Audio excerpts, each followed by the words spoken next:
Hello, everyone, and welcome back to Tech Support Monday. I'm so glad you're back. Last Wednesday, we did a quick 90-second deep dive into the world of web browsers, which we like to call the front door of the internet. Today, we are going to slow things down and really explore that house. Most people feel like they are just clicking buttons and hoping for the best, but our goal today is to help you organize your digital space so the internet feels safer, faster, and much easier to read. By the end of the video, you won't just be using your web browser, you'll be mastering it. Let's get started.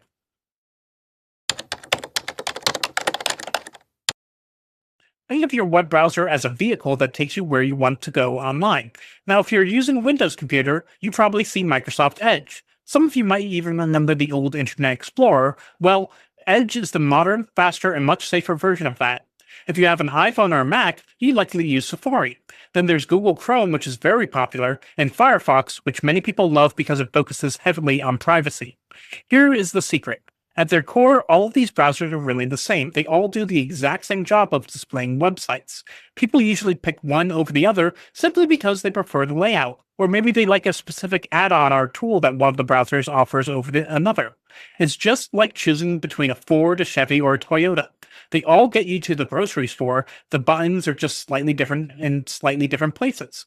If a website ever acts grumpy or won't load correctly in one browser, a great pro tip is to try opening it in a different one. Sometimes the car just needs a different load. One of the most common ways people get lost online is by accidentally closing their whole browser when they only meant to leave one page. This is where tabs come in. Think of tabs like keeping multiple books open on your desk at the same time. Instead of opening a new window for everything, you can just have your email in one tab, the news in another, and your favorite recipe in a third. Many browsers now even let you do something called tab grouping, where you can color code your tabs, like putting all your shopping tabs in a blue group and your work tabs in a green group. It keeps everything very tidy. However, I do have a small warning. Every tab you open uses a little bit of your computer's brain power.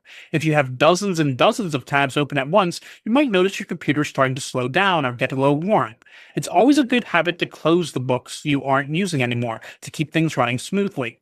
And if you ever accidentally close a tab you needed, don't panic. Just right-click at the very top of your browser and click Reopen Closed Tab to bring it right back.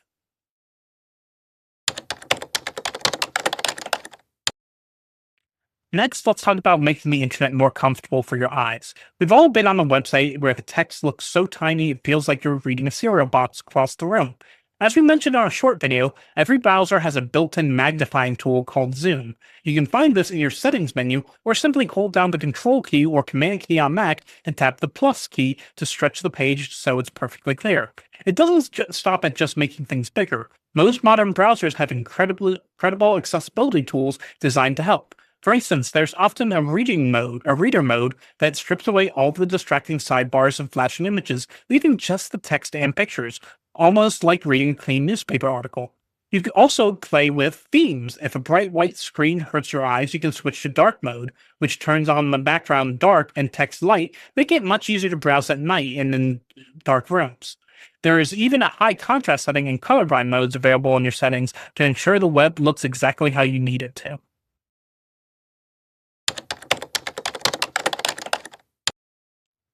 Now, how many times have you found a great website, closed it, and then could never find it again? Bookmarks are your solution.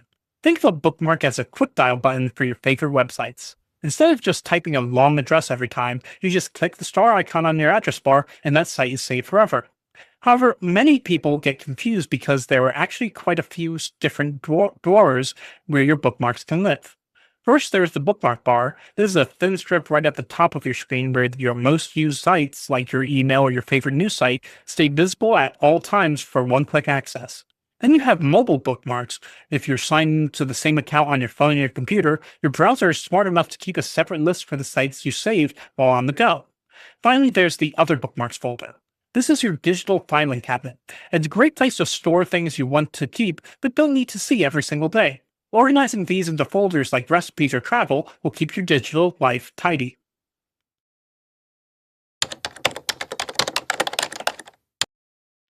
Now let's talk about a powerful feature called extensions. You can think of these as simple little add-on tools or mini apps that live inside your browser to give it extra superpowers. They allow you to customize your internet experience to fit your specific needs, making your daily tasks much simpler. A great place to start is password managers. They act like a secure digital vault that remembers all your complicated keys so you don't have to. For example, an extension like Bitwarden or 1Password can automatically fill in your login details for you, which is much safer than writing them on a sticky note near your computer. Another vital type is security extensions like Malwarebytes Browser Guard. It acts like a digital bodyguard, waving a red flag when you accidentally land on a website that looks suspicious or contains fishy links that might try to steal your information. But there's a whole world out there of other helpers that beyond security. For instance, if you do love writing, Grammarly is a fantastic extension that acts like a friendly editor, checking your emails and social media posts as you type to make sure your spelling and tone are just right.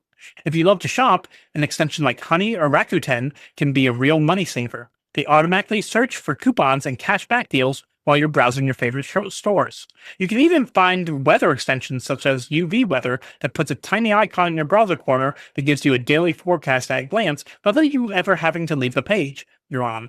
Just remember, always download these from your browser's official store like the Chrome Web Store or Edge add-ons to ensure that you have it verified and they're safe to use.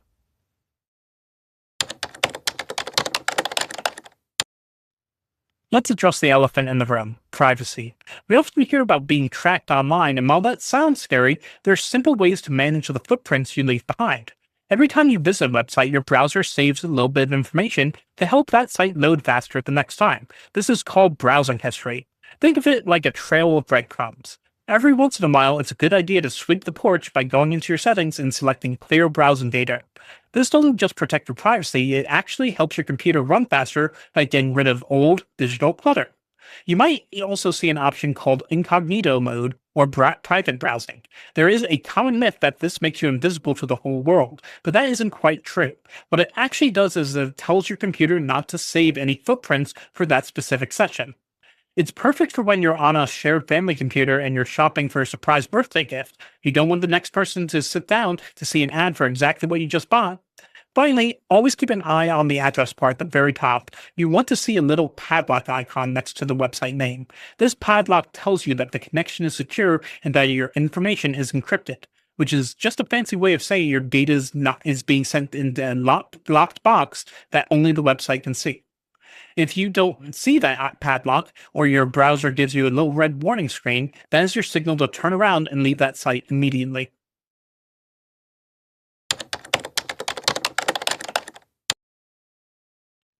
That's a great question, Martha. Many people believe incognito mode hides you from most websites, but it mostly just hides your activity from your own computer. While it stops your browser from saving your search history, which some say helps travel prices from jumping based on your past visits, the airline still knows you're there. Think of it like wearing a disguise in a store. The store sees a person walking around, but your family at home doesn't know which store you visited.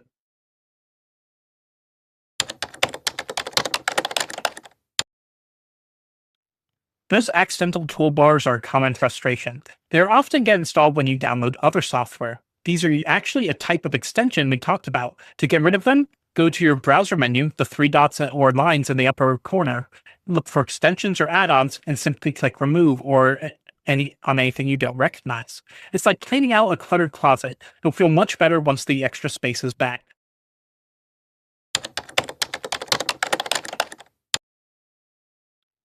Those accidental toolbars are a common frustration. They're often get installed when you download other software. These are actually a type of extension we talked about. To get rid of them, go to your browser menu, the three dots or lines in the upper corner, look for extensions or add-ons, and simply click remove or on anything you don't recognize. It's like cleaning out a cluttered closet. You'll feel much better once the extra space is back.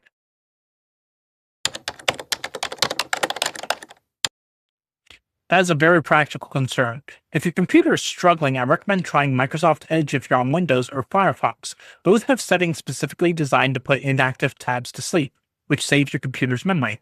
Also, make sure to keep your extensions to a minimum. The fewer helpers running in the background, the faster your vehicle will move.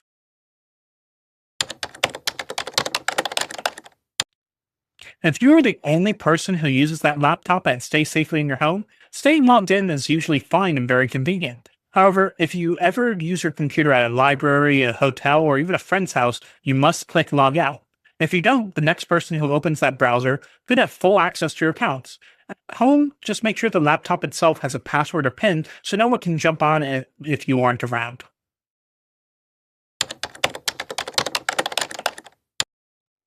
We've covered a lot of ground here today, from choosing the right vehicle for your internet travels to using a Swiss Army knife extensions and keeping your digital house tidy with bookmarks and tabs.